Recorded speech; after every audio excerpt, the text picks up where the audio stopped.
जय गुरुदेव, जय गायत्री माता। प्रज्ञा पुराण भाग 1।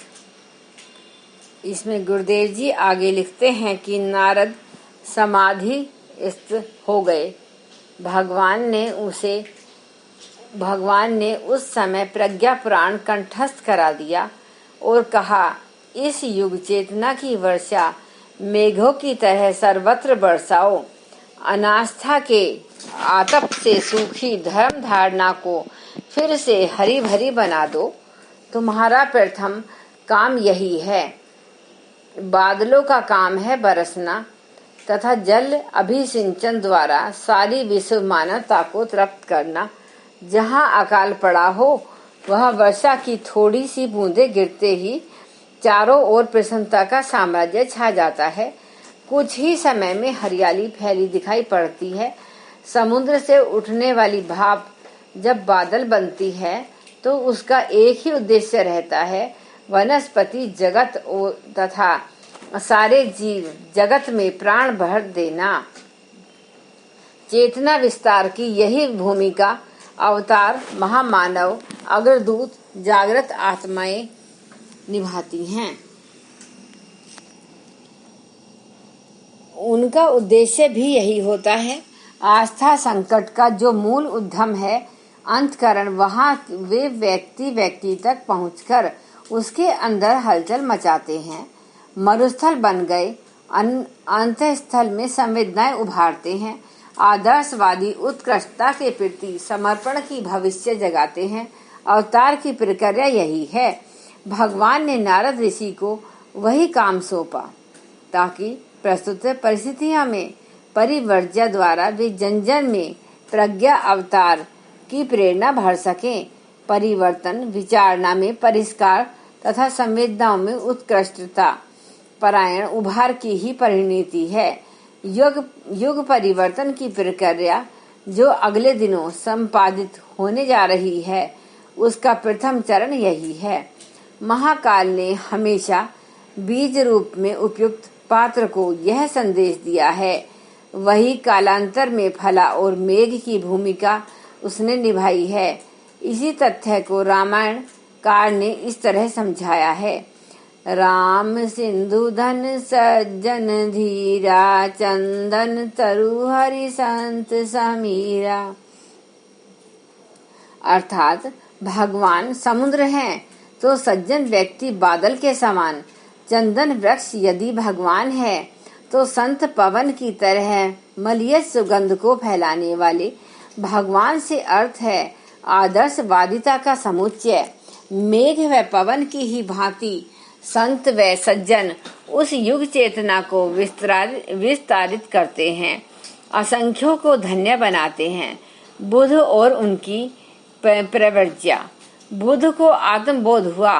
कठोर तपश्चर्या के बाद प्राप्त इस उपलब्धि से वे निर्वाण मोक्ष की ओर भी बढ़ सकते थे, पर उनका लक्ष्य था अनाचार कुरीति से भरे समाज का परिशोधन तथा विवेक रूपी अस्त्र द्वारा जनमानस का परिष्कार। आत्मबोध जन्य ईश्वरीय संदेश को व्यापक बनाने वे निकल पड़े और जन जन तक पहुंचकर विचार क्रांति कर सकने में सफल हुए। परिवर्ज्या बौद्ध धर्म का प्रधान अंग मानी जाती थी। भिक्षुक गण सतत चलते रहते थे। वह बुद्ध के साथ संघ धर्म शरणम गच्छामि का नारा लगाते फलतः भारतवर्ष ही नहीं सारे विश्व भर में उनका संदेश पहुंचाने का लक्ष्य पूरा कर सके। सिद्धार्थ के अंदर विश्व कल्याण की कामना रूप में जो बीज पला वह गौतम बुद्ध के रूप में विकसित हुआ, पल्लवित होकर सारी मानवता को धन्य कर गया। उवाच नारदो देव वाच्यम श्राव्य श्लेयम मतः ज्ञान पक्ष पूरकतः कर्म पक्ष विबोध्य कर्तव्य यदधन्य नुष्ठेयम समग्रता उत्पद्यते दयो ज्ञान कर्मणो सतु समन्वयात। नारद बोले, यह ज्ञान पक्ष हुआ जिसे कहा या सुना जाता है। अब इसका पूरक कर्म कक्ष बताइए, जो करना और कराना पड़ेगा। ज्ञान और कर्म के समन्वय से ही समग्रता उत्पन्न होती है। व्याख्या: कोई सिद्धांत अपने आप में अकेला पूर्ण नहीं, प्रयोग पक्ष जाने बिना सारा ज्ञान अधूरा है। फिर क्रिया पक्ष ज्ञान पक्ष का पूरक है। ब्रह्म ज्ञान तत्व चिंतन अपनी जगह है, अनिवार्य भी है, परंतु उसका व्यवहार पदा जिसे साधना तपश्चर्या के रूप में जाने बिना एकमात्र मानसिक श्रम और ज्ञान वृद्धि तक ही सीमित रहने से उद्देश्य की पूर्ति नहीं होगी। चिकित्सकों को अध्ययन भी करना होता है एवं व्यवहारिक ज्ञान भी प्राप्त करना होता है। यह समग्रता लाए बिना वे चिकित्सक की पात्रता पदवी नहीं पाते। ऐसा अधूरापन अध्यात्म क्षेत्र में बड़े व्यापक रूप में देखने को मिलता है। ब्रह्म की सद्गुणों की आदर्शवादिता की चर्चा तो काफी लोग करते पाए जाते हैं, परंतु उसे व्यवहार में उतारने, जीवन का अंग बना लेने वाले कम ही होते हैं। माँ की सच्ची सीख: एक साधु द्वार पर बैठे 3 भाइयों को उपदेश कर रहे थे। तत्सा संसार में संतोष ही सुख है। जो कछुए की तरह अपने हाथ पांव सब ओर से समेटकर आत्मलीन हो जाता है, उसे निरुद्योगी पुरुष के लिए संसार में किसी प्रकार का दुख नहीं रहता। घर के भीतर बुहारी लगा रही माँ के कानों में साधु की यह वाणी पड़ी तो वह चौकन्ना हो उठी, बाहर आई और तीनों लड़की को खड़ा करके छोटे से बोली, ले ये घड़ा पानी भर कर ला। मझले से कहा, उठ यह झाड़ू और घर बाहर की बुहारी लगा। अंतिम तीसरे को टोकरी देते हुए उसने कहा, तू चल और सब कूड़ा उठाकर बाहर फेंक।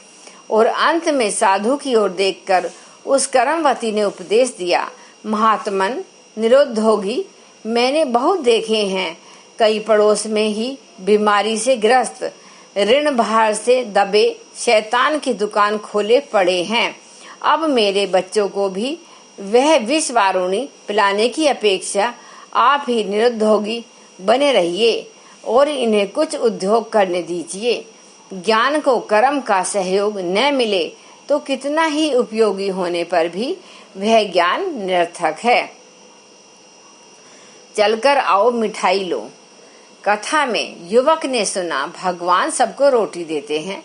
युवक को बात जच गई, उसने काम पर जाना बंद कर दिया तो पूछता यही उत्तर देता, भगवान जब रोटी देने ही वाले हैं तो मेहनत क्यों करूं।